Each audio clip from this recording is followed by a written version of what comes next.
Good morning. Good morning. Welcome to Carpool Convo With Deb Hi. and Liz. We are on the beautiful island of St. Croix in the Virgin Islands of the United States in the Caribbean Sea. We have the Caribbean Sea in our background, and we will turn the camera to show it to you for a moment so you get to see. Virgin Islands are the Caribbean Sea and the Atlantic Ocean. We have both of those going on, which is pretty cool. Yeah.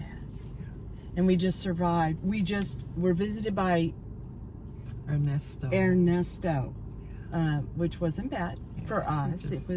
He didn't land. No. He just, checked in. Had a little line. Shared some water.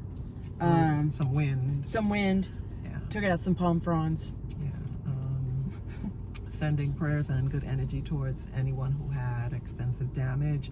And also there was some flooding, as I understand it, as well. So we send prayers to those who need it in this. Mm-hmm. And all those that have been without power. Yeah. That's another piece of it. Yeah. That's, Thankfully, mine came back the following day in the evening. And so it was just, overnight and the daytime hours.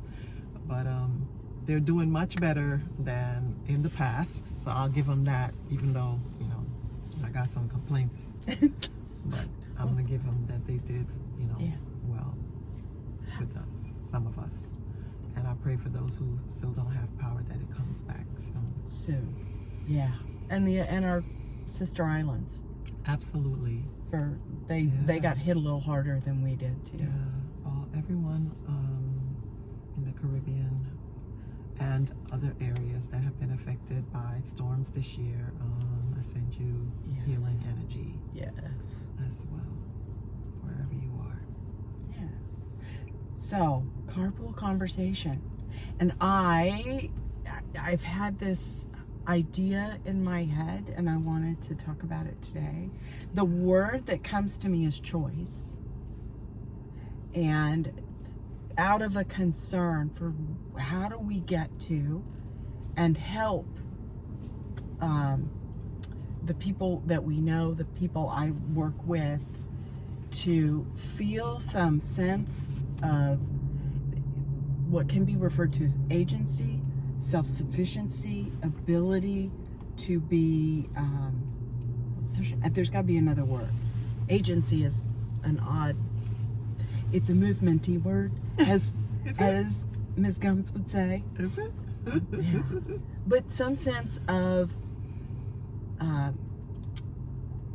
individual, like I can do things. I have the ability. I have choice. And part of where that came to me is an understanding of how traumatic events affect us and how we get stuck in it, how it causes stress reactions, how it develops into a more longer term problem in our lives.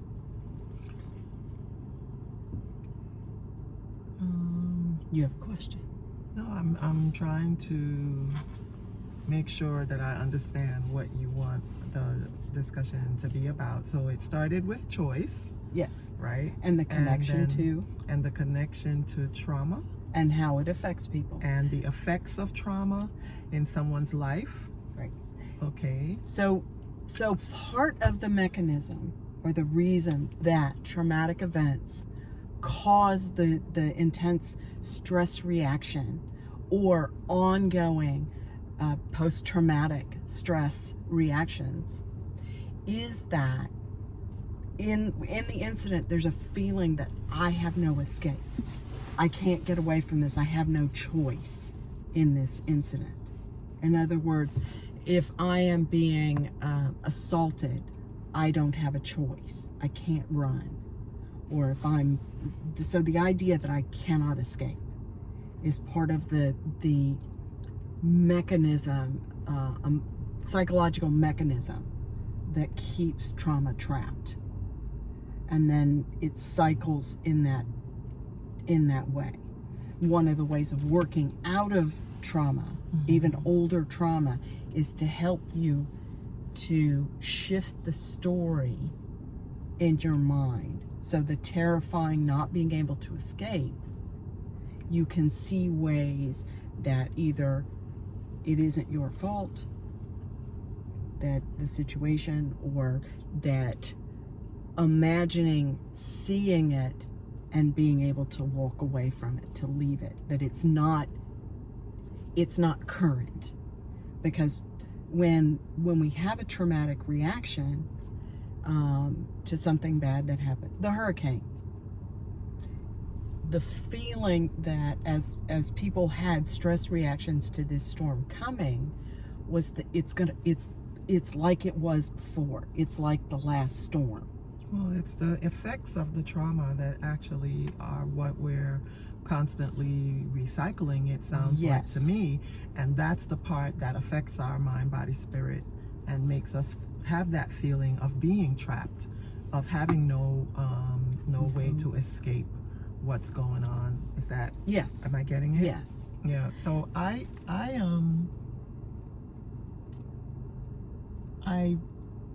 feel like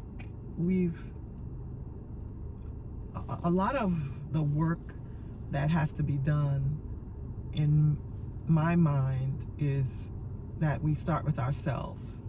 Absolutely. So, because if we don't focus on our own stuff and what we need to release or to focus on so that we can work on it and release it, it's impossible to be able to help others with theirs when we're not focusing on our own, because it becomes, to me, like a shield, like you're making a choice to not focus on your own stuff and using someone else's stuff in order to not have to focus on your own. Yeah. So how do you feel about choice in your own life? In my own life. In my own life, I recognize I have choices. And when I say choice, it doesn't mean that the choices are good or healthy. It doesn't mean that all of the choices that I might have don't have dire, potentially fatal consequences to them. But they can feel that way. Yes, but I still have a choice. So I can decide to go this way, or I can decide to go that way, or no way at all. Or no way at all. So that's also a choice, right? So yes, it is. And you need to I would like for you to understand that not choosing is a choice. And there are consequences to it. That. And part of my sort of where this is bubbling up for me is the feeling like I have some measure of control. So, bad situation.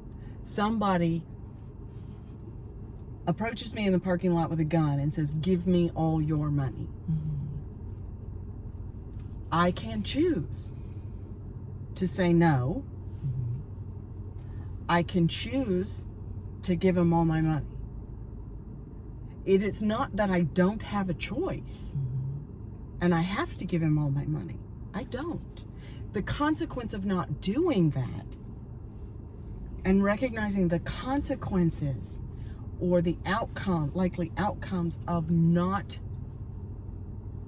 giving him my money, not choosing, is going to be... Well, not giving him your money is a choice. Yes. Giving him your money is another choice. Yes. But there's... the outcomes or the consequences of having... But the outcome of either of those choices may not be in your control. What happens after that may not be in your control, because the person holding the gun also has choices. And so thinking that through, I was talking to one of the youth that I work with, and she was talking about situation at home and not having a choice, and trying to help her understand she does have a choice. She can choose not to do these things, knowing that there will be a consequence to it. You know, I don't have a choice to do my homework. Yes, you do. The consequence of that, if not doing the homework, that choice is you're going to fail your class. You know, even before that, you don't get the opportunity to exercise what you've learned, to put it into another way so that you can retain it. You know, if I make it even more centered on the immediate consequences, I'm missing out on an opportunity to practice, to put into practice what I've learned, or to learn more about something that I've already started learning. And for me, because of the way my mind works, those kinds of consequences might matter to me more and give me less anxiety about the outcome than if I thought about that I'm going to fail the whole class. You know, like if I cut it down into something that's an immediate, what am I missing out on right this minute if I don't do this? And that piece, that's you exercising your agency, your ability to work through of the choices I have, or the consequences for this particular choice, or the consequences, what serves me right in this moment, or in the immediate future. Yes. And thinking, I thought as I go through this, thinking of dire things. You know, some guy snatches you up and he is going to assault you, rape you. There is still choice there in terms of I can let it happen. The consequences, there are several, but one is I'm choosing to do this, let it happen, not fight to preserve my life. I know that's heavy, but being able to see it in that way is you being able to see having agency, that I will escape this and have my life by making this choice of not fighting it. It's not a good situation, and fighting it, maybe you'll get away, which is another choice, to fight. But because in somebody's mind that might be the way that they save their life. Yes, but grasping that in all situations, and I'm not saying this is easy or we can even see it often.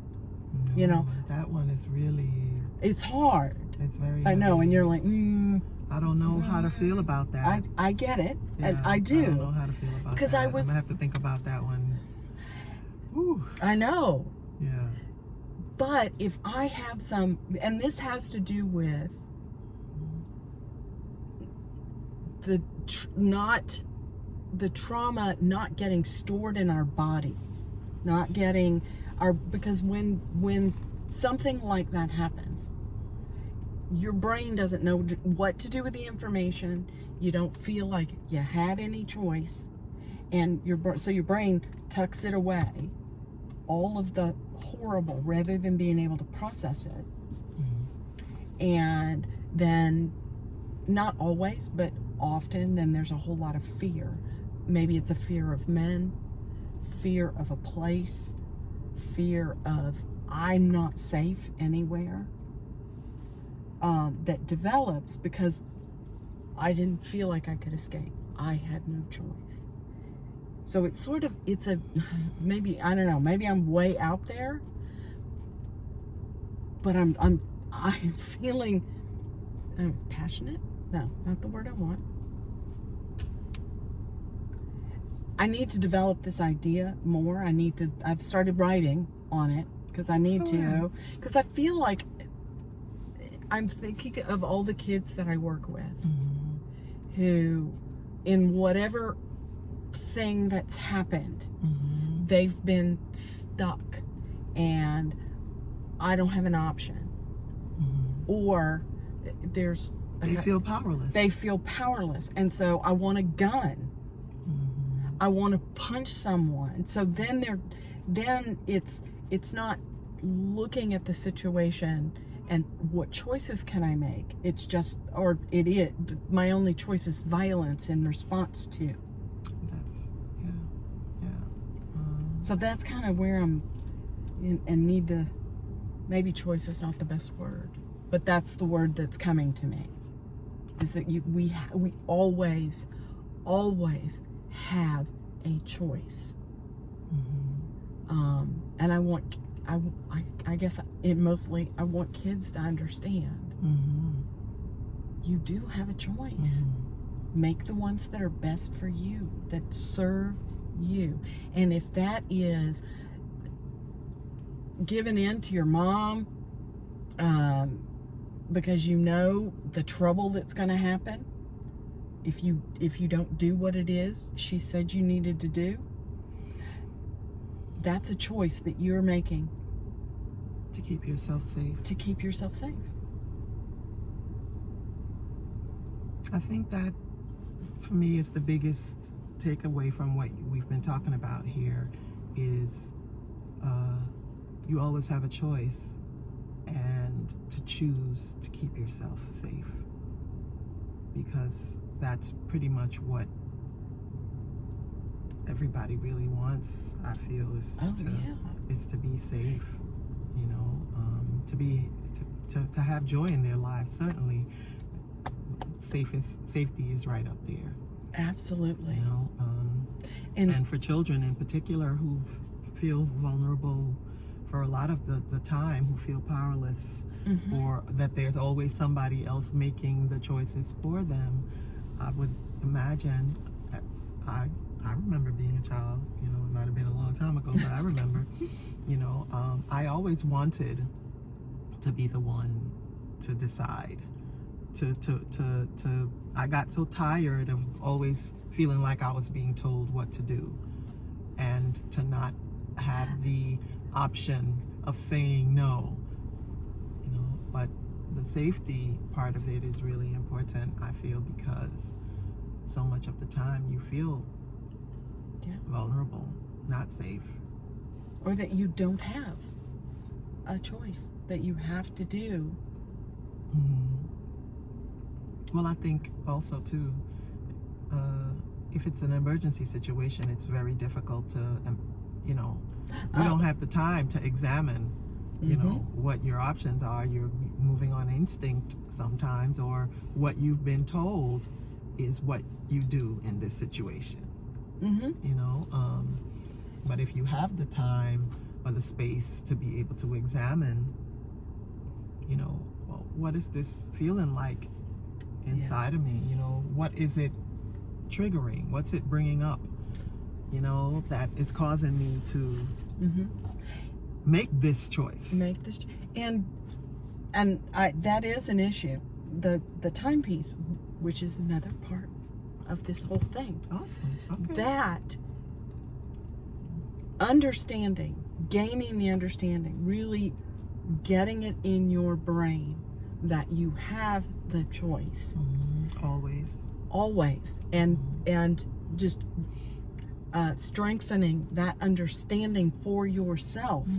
Then when the emergency situation comes, again, your brain,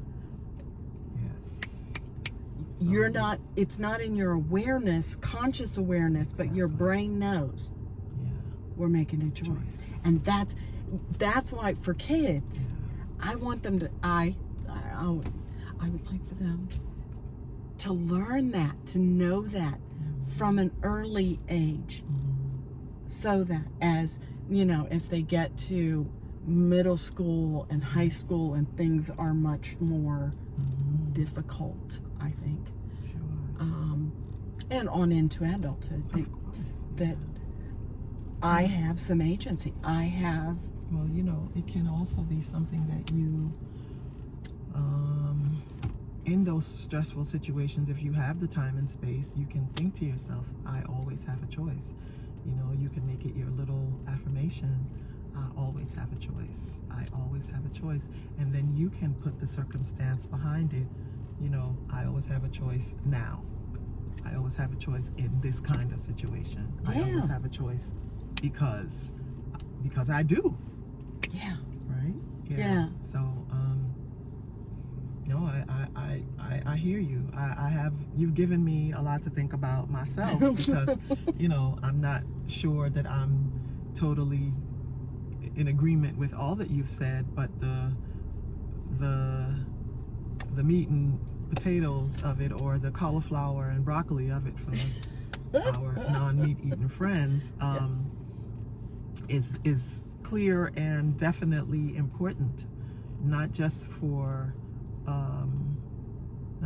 us grown-ups, but especially for the littles and the tweens and the teenagers, those who are still in those developing stages, to reinforce for them that they always have a choice, and that every choice comes before everything, really.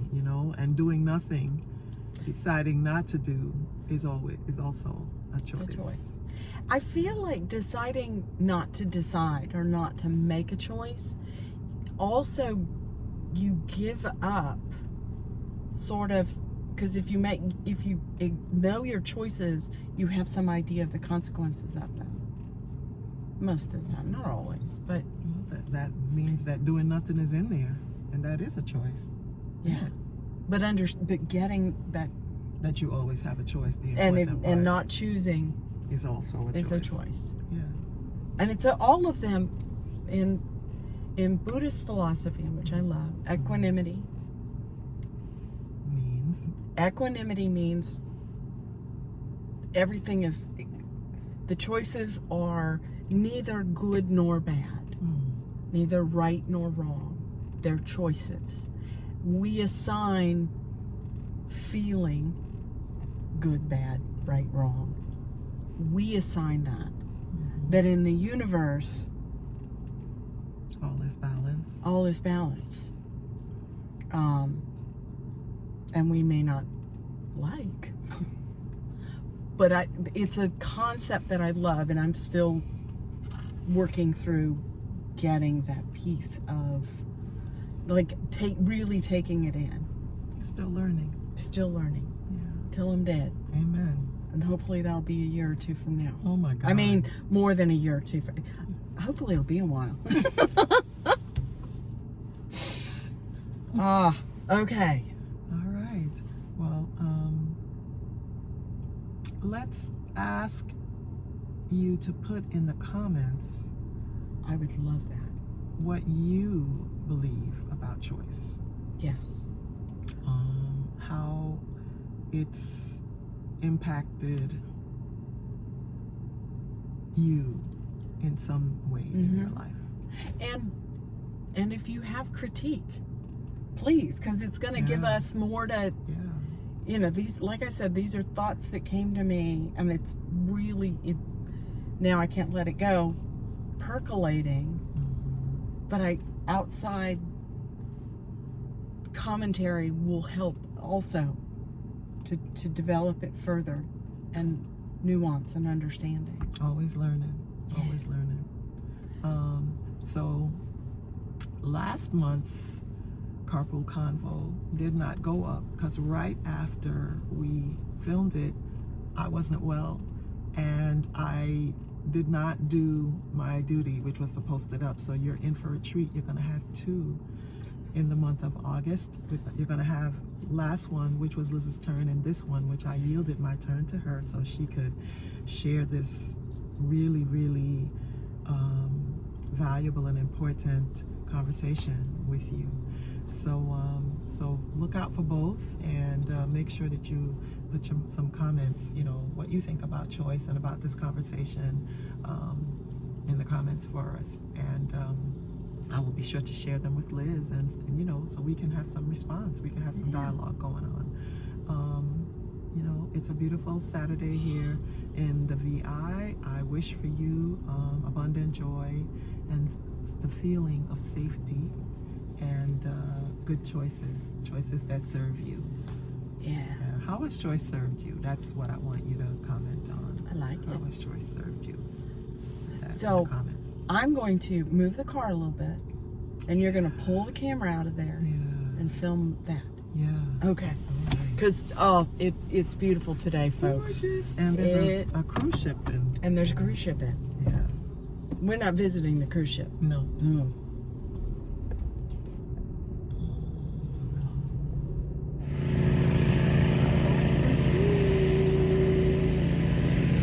I'll put a photo also. Blessings. Be well.